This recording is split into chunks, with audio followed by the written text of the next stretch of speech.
Déjenme orar para comenzar. Padre, te damos gracias por el privilegio que nos das de venir un domingo más a celebrarte. Es un privilegio tener vida y tener vida con propósito. Ya no vivimos nada más con el deseo de satisfacer una intención humana, Señor. Vivimos con la intención de satisfacer tus planes, tus deseos que son para la eternidad. Y yo quiero pedirte, Señor, que bendigas a tu iglesia y que nos permitas abrir nuestro entendimiento, nuestro corazón para recibir tu palabra y darnos cuenta de esto glorioso, Señor, que es el reino de Dios y que tú eres el Rey de Reyes y Señor de Señores. Que puedas encontrar en el corazón de cada uno de los presentes una actitud dispuesta, Señor, de darte la reverencia, de demostrar con la forma en la que vivimos que te respetamos y que obedecemos, mi Dios, al Rey que nos ha dado vida, que pagó el precio por nuestro pecado y que de esta manera nos ha permitido tener no nada más vida, sino vida en abundancia.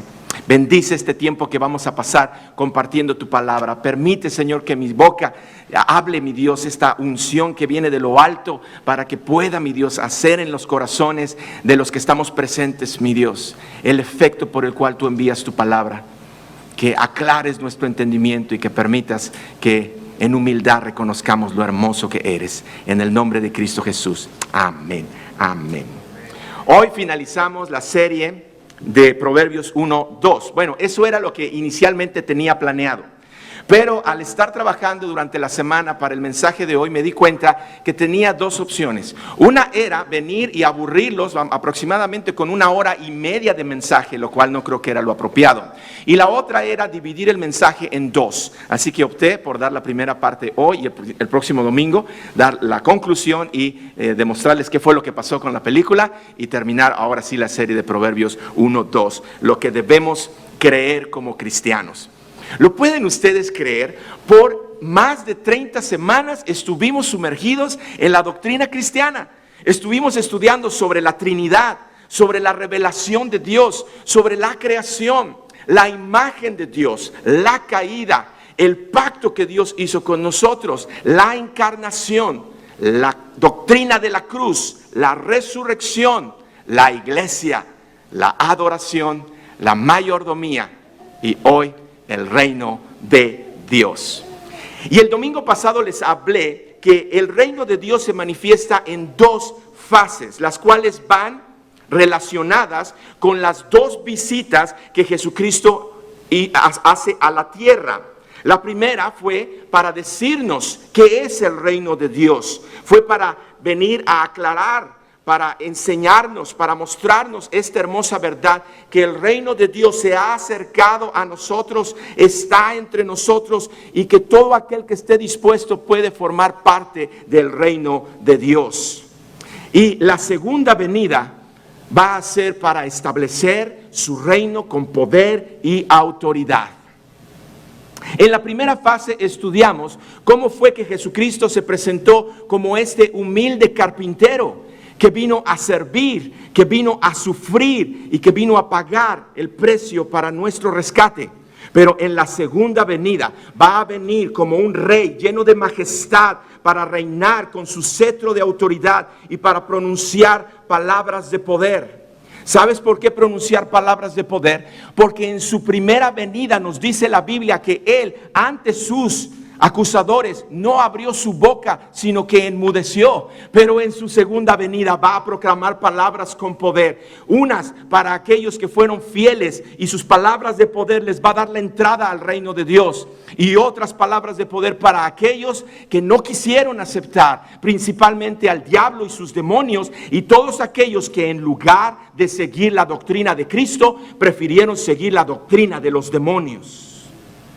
Y el mensaje que hoy les quiero compartir se va a enfocar en la segunda venida de Jesucristo y en el establecimiento glorioso de su reino. Gracias, hija. Ella está atenta y dijo, ay, qué tremendo es esto. Y quisiera invitarlos a que, así como mi bebita Abris está muy atenta, ustedes estén muy atentos y se preparen, porque vamos a seguir los pasos de un hombre llamado Juan. El apóstol Juan, que recibió por parte de Dios una revelación impresionante de lo que iba a acontecer en lo que la Biblia llama los últimos tiempos. Y en la manera gloriosa en la que, por un lado, Las cosas van a concluir. Por un lado, todo aquello que trajo la descomposición, la caída, el pecado, va a concluir. Se va a terminar. Pero por otro lado, va a venir esta nueva era, este nuevo comienzo, en donde todas las cosas van a ser restauradas al plan original de Dios. Y esto es algo que a lo mejor muchos de ustedes ya se imaginan lo que voy a decir, porque me han visto durante esta serie de esta manera. Esto es algo que es sumamente emocionante. Es sumamente emocionante y se los quiero transmitir una vez más. Y la historia de esta visión que vamos a estudiar se encuentra en el libro de Apocalipsis. Iniciamos esta serie con el primer libro, el Génesis, y la vamos a concluir con el último libro de la Biblia, el Apocalipsis. Apocalipsis significa revelación. Así que acompáñame a Apocalipsis capítulo 1, versículo 1. La revelación de Jesucristo que Dios le dio para manifestar a sus siervos las cosas que deben suceder pronto, y la declaró enviándola por medio de su ángel a su siervo Juan, que ha dado testimonio de la palabra de Dios y del testimonio de Jesucristo y de todas las cosas que ha visto. Bienaventurado el que lee y los que oyen las palabras de esta profecía y guardan las cosas en ella escritas, porque el tiempo está cerca. Esta historia comienza estableciendo que Dios mismo es el que va a permitir que Juan vea impresionantes escenas de lo que va a acontecer en el futuro. Es decir, principalmente la manera en la que Jesucristo se va a revelar, la manera en la que su reino se va a manifestar en esta segunda fase con todo su esplendor y gloria. En el prólogo de esta historia nos afirma que todos los que lean, oigan y guarden las palabras de este libro seremos bienaventurados. Es decir, que hay una bendición especial de Dios cada vez que leemos el libro de Apocalipsis. Y de inicio nos alerta y nos dice: el tiempo está cerca. Y si estas palabras las escribió Juan en su época, ¿cuánto más son verdad el día de hoy? Vivimos en tiempos peligrosos. Jesús mismo nos alertó diciendo: tengan cuidado, no se dejen engañar. Vendrán muchos que querrán usar mi nombre diciendo: yo soy el Cristo, y que falsamente dirán que el tiempo está cerca. No los oigan ustedes. Cuando sepan de guerras y de revoluciones, no se asusten. Es necesario que todo esto suceda primero, pero el fin vendrá enseguida. Se levantará nación contra nación y reino contra reino. Habrá grandes terremotos, hambre y epidemias por todas partes. Cosas espantosas, grandes señales en el cielo. Grandes señales en el cielo.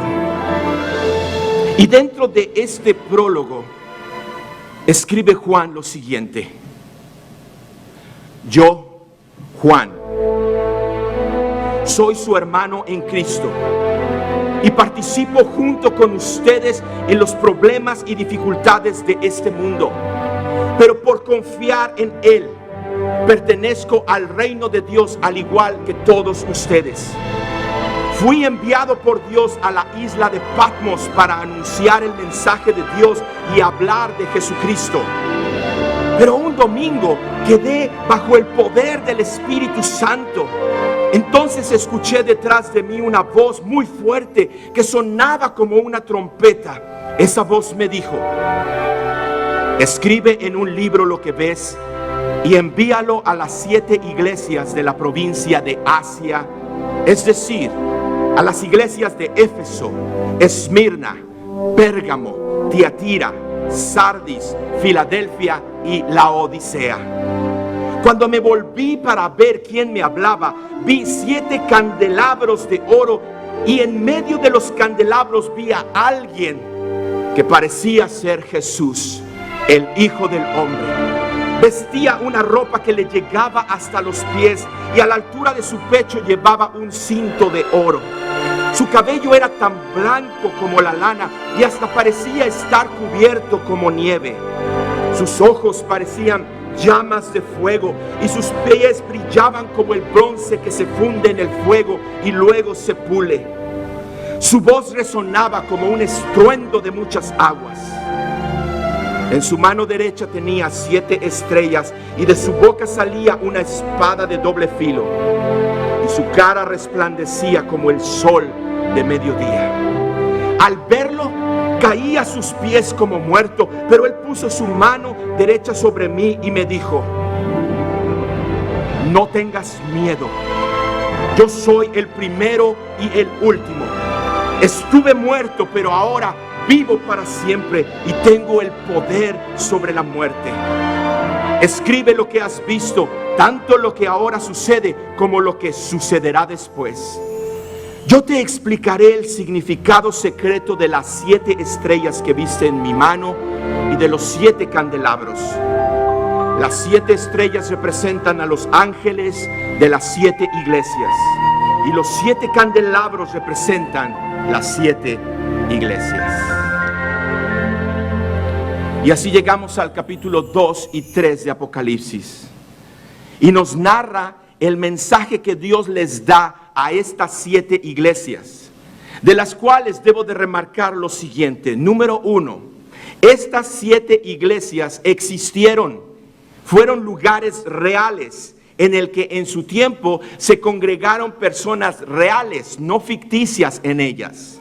Número 2, cada una de estas iglesias tuvo un comportamiento particular. Pongan atención a esto, cada una de estas iglesias tuvo un comportamiento particular. Y de acuerdo a ese comportamiento es que Dios les da un mensaje particular para cada una de ellas. Y número 3, también son iglesias que representan a la iglesia a través de los tiempos. Hay quienes creen que cada una de estas iglesias representa un periodo de la historia de la iglesia. Pero es mi apreciación personal que nosotros podemos encontrar en cada periodo de la historia de la iglesia la representación de estas 7 iglesias y de su comportamiento. Así que vamos a estudiar brevemente estos 7 mensajes. La primera iglesia es la iglesia de Éfeso. Esta iglesia representa la iglesia ortodoxa. Una palabra tal vez rebuscada para muchos de nosotros, pero simplemente significa que era una iglesia que estaba dispuesta a seguir la doctrina al pie de la letra, pero era una iglesia fría. Porque como nos dice el versículo 4 del capítulo 2 de Apocalipsis, pero tengo contra ti, es decir, Dios le dice a Éfeso, tengo contra ti que has dejado tu primer amor. Dejaron su primer amor. Es una iglesia que sí, nosotros la podemos ver a través de la historia y el día de hoy como una iglesia que hace muchas cosas, que está llena de actividades, pero que han perdido el verdadero propósito de por qué hacen todas las cosas. Es una iglesia que ha olvidado que todas las cosas son de Él, por Él y para Él. La siguiente iglesia es la iglesia de Esmirna. La iglesia de Esmirna representa a la iglesia que está sufriendo persecución. Es una iglesia que está siendo perseguida y esto nos lleva a entender que si están siendo perseguidos y se han mantenido, significa que su fe no es fingida, es una fe real. Están dispuestos a defender el evangelio a pesar de que sufran. Y Dios no le da ninguna reprensión a esta iglesia. No le dice nada que está haciendo mal. Es más, le da una palabra de aliento en Apocalipsis 2:10 al decirle lo siguiente: no temas en nada lo que vas a padecer. He aquí el diablo echará a algunos de vosotros en la cárcel para que seáis probados. Y tendréis tribulación por 10 días. Sé fiel hasta la muerte y yo te daré la corona de vida. En su tiempo existieron físicamente la iglesia de Éfeso y la iglesia de Esmirna. Pero el día de hoy podemos encontrar ejemplos representativos de ellas. Iglesias frías y aburridas, así como iglesias encendidas y dispuestas a sufrir persecución por Jesucristo. El tercer mensaje es a la iglesia de Pérgamo. Y esta iglesia representa la iglesia mundana, es decir, aquella iglesia que no se distingue de las actividades del mundo. Es una iglesia que no se ha preocupado para que pueda manifestarse como la luz, sino que se ha disuelto con la oscuridad de allá afuera en el mundo. Y Apocalipsis 2:14 nos dice respecto a esta iglesia: pero tengo unas pocas cosas contra ti, que tienes ahí a los que retienen la doctrina de Balaam, que enseñaba a Balac a poner tropiezo ante los hijos de Israel, a comer de cosas sacrificadas a los ídolos y cometer fornicación. Pérgamo, como lo podemos ver en diferentes tipos de iglesias a lo largo de la historia, son iglesias que han sido permisivas respecto a la idolatría y respecto a la inmoralidad sexual. Y Dios le dijo a esta iglesia y a todos los que se han comportado como ella a través de los tiempos: arrepiéntete. Arrepiéntete, pues si no, vendré a ti pronto y pelearé contra ti y te venceré con la espada de mi boca. La cuarta iglesia es la iglesia de Tiatira. Tiatira es la iglesia que tolera la falsa doctrina. Y como parte de su culto ha permitido cosas extrañas y ajenas a lo que la palabra de Dios establece. En otras palabras, es una iglesia que se ha apartado de la sana doctrina en pos de nuevas sensaciones y movimientos. Acompáñenme a Apocalipsis 2:19 para explicar y decirles lo que Dios le habló a este tipo de iglesias. Apocalipsis 2:19. Yo conozco tus obras y amor y fe y servicio y tu paciencia, y que tus obras postreras son más que las primeras. Tengo que aclarar que Dios le está dando este mensaje a su iglesia. Por lo tanto, encontramos cosas buenas en estas 7 iglesias. Y esta iglesia nos dice: conozco tu amor, tu fe, tu servicio, tu paciencia. Has hecho cosas bien, pero, versículo 20, tengo pocas cosas contra ti, que toleras que esa mujer Jezabel, que se dice profetiza, enseñe y seduzca a mis siervos a fornicar y a comer cosas sacrificadas a los ídolos. Tiatira es la iglesia que se ha apartado de la sana doctrina y ha permitido que ocupen personas el púlpito, que vienen a enseñar cosas que están muy, muy distanciadas de lo que la palabra de Dios dice. Pasamos al capítulo 3 de Apocalipsis y Dios le da su mensaje a la quinta iglesia, y es la iglesia de Sardis. Y Sardis representa no tan solo a la iglesia que está apagada, sino a la iglesia muerta. Dios le dice: yo conozco tus obras, que tienes nombre de que vives y estás muerto. Algunos han entendido que esto se refiere a la iglesia tradicional, a la iglesia que se encargó de únicamente seguir las tradiciones y apartarse de la sana doctrina, y esto la llevó a irse apagando hasta que llegó un momento en el que puede estar diciendo que está viva, pero Dios le dice: no, estás muerta. La sexta iglesia es la iglesia de Filadelfia, y es una iglesia que, al igual que la iglesia de Esmirna, Dios no tiene nada que recriminarles. No tiene nada malo que decir en contra de ellos. Al contrario, les dice en Apocalipsis 3:8, mensaje de Dios a Filadelfia: yo conozco tus obras, he aquí, he puesto delante de ti una puerta abierta, la cual nadie puede cerrar, porque aunque tienes poca fuerza, has guardado mi palabra y no has negado mi nombre. Filadelfia representa a la iglesia misionera, aquella que ha dejado su comodidad y ha decidido ir a los lugares olvidados de la tierra llevando el mensaje de Cristo. Es una iglesia, nos dice la palabra, que tiene poca fuerza, que tiene pocos recursos, pero que a pesar de eso ha permanecido fiel. Y el día de hoy sigue habiendo iglesias como la de Filadelfia, y es la oración del pastor Cristian, el pastor Jorge y la mía, de que Comunidad Viva llegue a ser como esta iglesia de Filadelfia. Tenemos poca fuerza, tenemos pocos recursos, pero que nunca Dios nos encuentre satisfaciéndonos en el mundo o en la comodidad, o extraviados en una falsa doctrina. Y la Odisea es la séptima iglesia y representa la iglesia apóstata, es decir, la iglesia que ha negado a Dios y que ha negado la sana doctrina. Son iglesias que pueden tener mucho poder, pueden tener muchos recursos, pueden tener grandes auditorios y llenarlos de personas.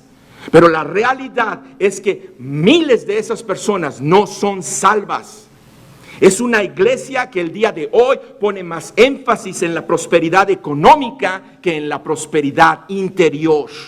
Ponen más atención a la ropa que visten y al carro que tienen que a la santidad y a la pureza.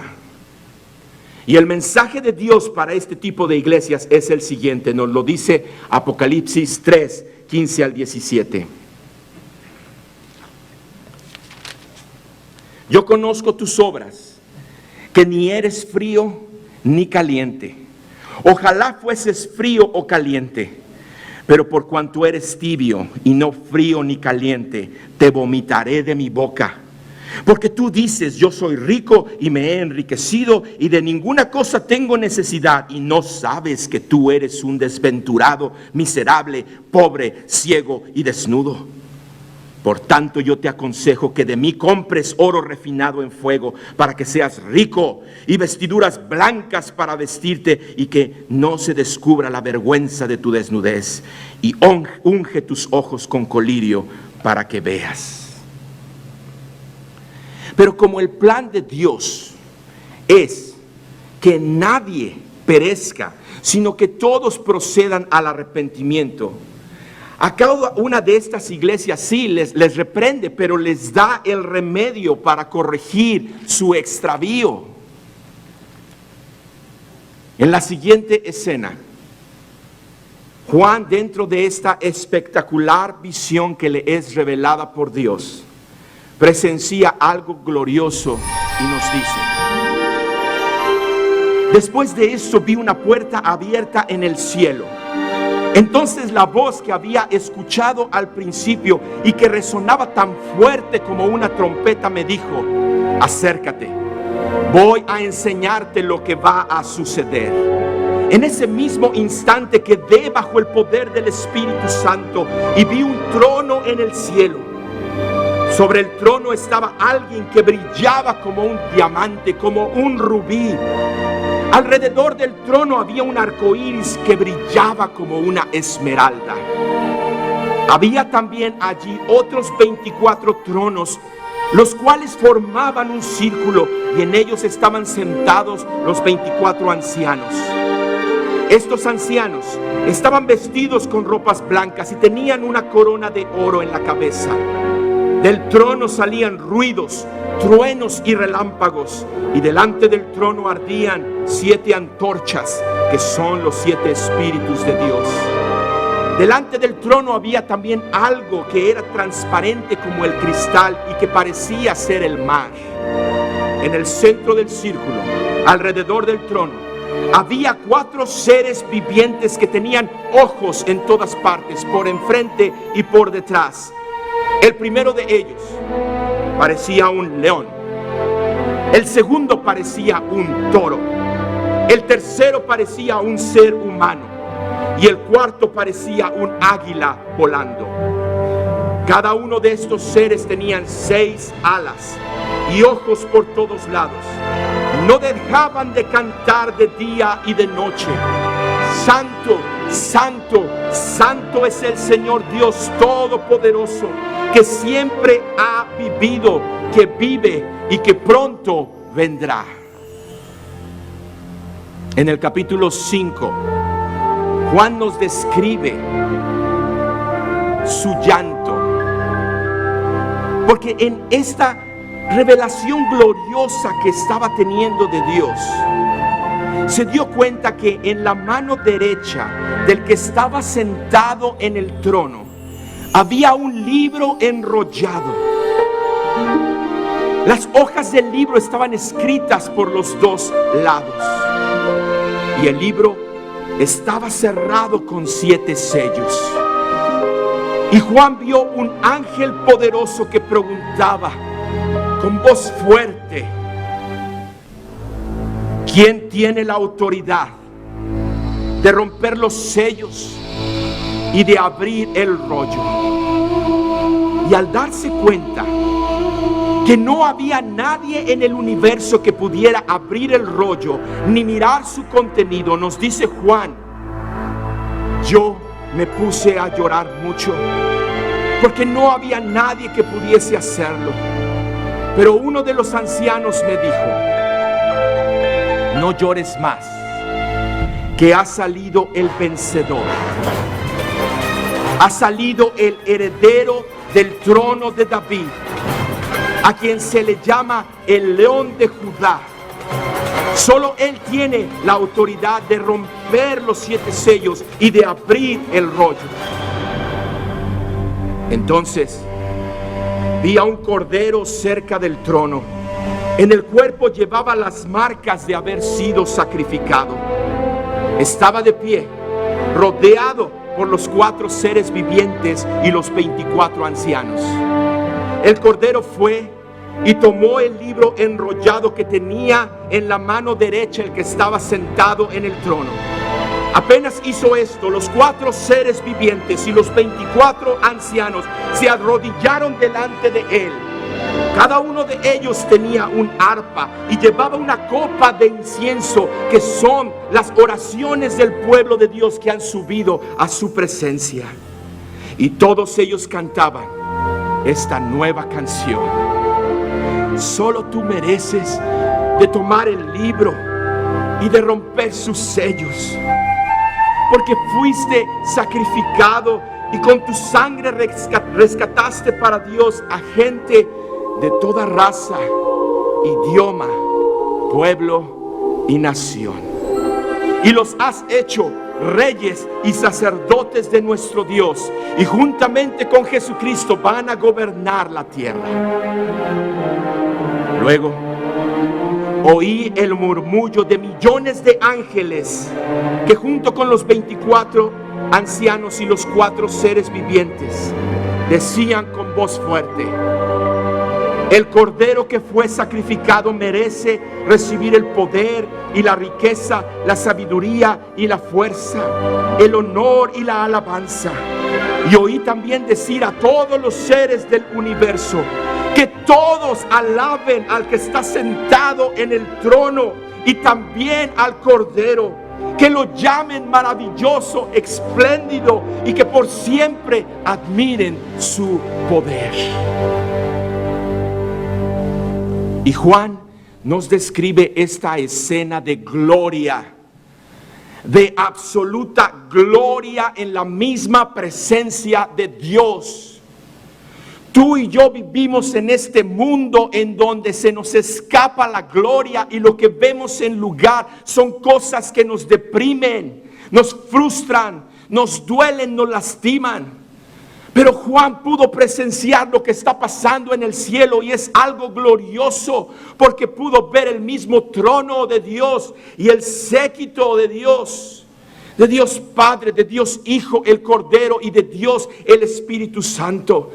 Es una escena plena de adoración al que está sentado en el trono y al Cordero de Dios. Y esta escena se lleva a cabo en el cielo. Pero en la tierra es otra situación. Déjenme aclararlo. Juan nos está hablando de lo que viene en el futuro, de lo que va a suceder. Y nos dice que en el reloj de Dios, cuando sea el tiempo, algo va a suceder en el cielo que va a ser adoración plena.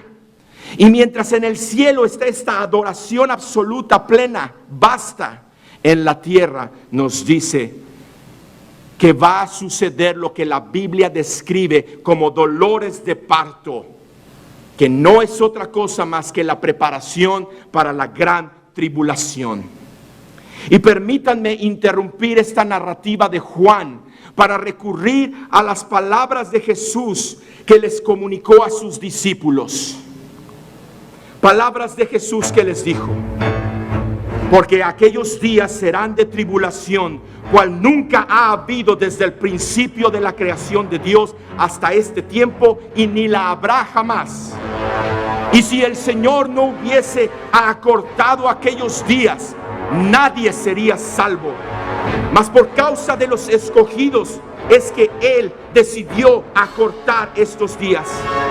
Entonces, si alguno les dijere: mirad, allí está el Cristo, o mirad, allí está, no les creáis, porque se levantarán falsos cristos y falsos profetas, y habrá señales y prodigios para engañar, si fuese posible, aún a los escogidos. Mas vosotros mirad, poned atención, yo se los he dicho antes de que suceda, porque en aquellos días, después de aquella gran tribulación, el sol se oscurecerá y la luna no dará más su resplandor, y las estrellas del firmamento caerán del cielo, y las potencias del cielo serán conmovidas. Entonces verán al Hijo del Hombre descender con gloria. Entonces Él enviará a sus ángeles y juntará a sus escogidos de cada uno de los extremos de la tierra. De la higuera aprended esta parábola. Cuando su rama está tierna y brotan sus hojas, sabes que el tiempo se ha acercado, que está ya a la puerta. Así también vosotros, cuando veáis que suceden todas estas cosas, conoced que el tiempo ha llegado. De cierto os digo que no pasará esta generación antes de que todo esto acontezca. El cielo y la tierra misma pasarán, pero mis palabras nunca van a pasar. Pero de aquel día, de aquella hora, nadie lo sabe, ni los ángeles que están en el cielo, ni el Hijo, sino únicamente el Padre. Mirad y velad y orad, porque no sabéis cuándo será este tiempo. Y quiero pedirles que cierren sus ojos y me permitan mostrarles una imagen que quiero que ustedes puedan representar en su mente. Porque ahora quiero recurrir a las palabras del apóstol Pablo respecto a este gran acontecimiento que la Biblia le llama el arrebatamiento. Y el arrebatamiento es cuando Jesús venga en poder y gloria y en las nubes llame a su iglesia para encontrarse con Él y llevarlos a su morada eterna, al hogar que Él ha preparado para cada uno de los que han decidido verlo a Él como el Rey, como el Señor, como el Salvador. Y Pablo escribe respecto a la venida del Señor lo siguiente: tampoco queremos, hermanos, que ignoréis acerca de los que duermen, para que no os entristezcáis como los otros que no tienen esperanza. Porque si creemos que Jesús murió y resucitó, así también traerá Dios con Jesús a los que durmieron en Él. Por lo cual os decimos esto en palabra del Señor, que nosotros que vivimos, que habremos quedado hasta la venida del Señor, no precederemos a los que durmieron. Porque el Señor mismo, con voz de mando, con voz de arcángel y con trompeta de Dios, descenderá del cielo, y los muertos en Cristo resucitarán primero. Luego nosotros, los que vivimos, los que hayamos quedado, seremos arrebatados juntamente con ellos en las nubes para recibir al Señor en el aire, y así estaremos siempre con el Señor.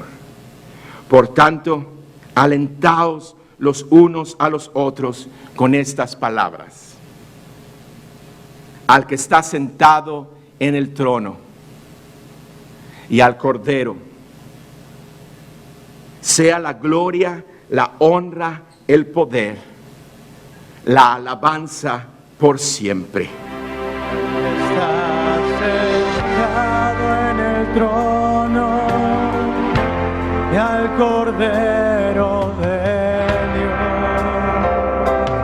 Cierra tus ojos y canta estas palabras. Está sentado en el trono y al Cordero de Dios.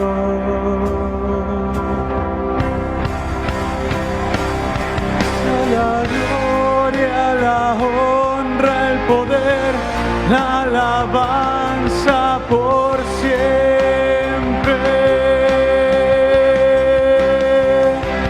Sea la gloria, la honra, el poder, la alabanza por siempre. Sea la gloria, la honra, el poder, la alabanza por siempre. Repite esto que es maravilloso. Sea la gloria, la honra, el poder, la alabanza por siempre. Y lo más fuerte: sea la gloria,